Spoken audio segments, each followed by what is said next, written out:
Okay, അതുപോലെ തന്നെ HSIക്ക് ഉള്ളൊരു സിലബസിൻ്റെ ഭാഗമാണ് എവല്യൂഷൻ അല്ലെങ്കിൽ പരിണാമം എന്ന് പറയുന്നത്. ഒത്തിരി പഠിക്കാനുള്ള ഏരിയയാണ് പരിണാമം എന്ന് പറയുന്നത്. അതൊരു സിമ്പിൾ ഭാഗമാണ്, വളരെ വളരെ ബേസിക് ആയിട്ടുള്ളൊരു ഭാഗമാണ് ഞാൻ പറയുന്നത്.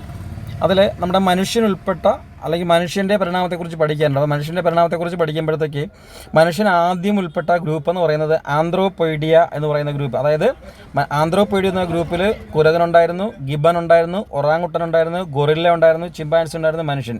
ഈ ഗ്രൂപ്പിൽ ഒരുമിച്ചായിരുന്നു. അതായത് മനുഷ്യനെയും ചിമ്പാൻസിയും ഗൊറില്ലയെയും ഒറാങ്ങുട്ടനെയും ഗിബണിനെയും കുരങ്ങിനെയും ഒരുമിച്ച് ആന്ത്രോപോയിഡിയ എന്ന് പറയുന്ന ഗ്രൂപ്പിലാണ് ഉൾപ്പെടുത്തിയിരുന്നത്.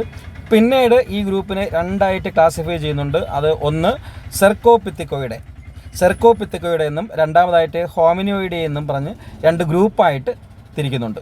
അതിൽ ഹോമിനോയിഡെ എന്ന് പറയുന്ന ഗ്രൂപ്പിലാണ് നമ്മുടെ മനുഷ്യനും അതായത് ഗിബൺ, ഒറാങ്കുട്ടൻ, ഗൊറില്ല, ചിമ്പാൻസി ഇത്രയും പേര് ഹോമിനോയിഡിൽ വരുന്നു. അതായത് നമ്മുടെ വികസിച്ച മസ്തിഷ്കവും സ്വതന്ത്രമായി ചലിപ്പിക്കാവുന്ന കൈകളൊക്കെ ഉള്ള ആൾക്കാരെല്ലാം കൂടെ കൂട്ടിയാണ് ഹോമിനോയിഡെ എന്ന് പറയുന്ന ഗ്രൂപ്പ് ഉണ്ടാക്കിയിരിക്കുന്നത്.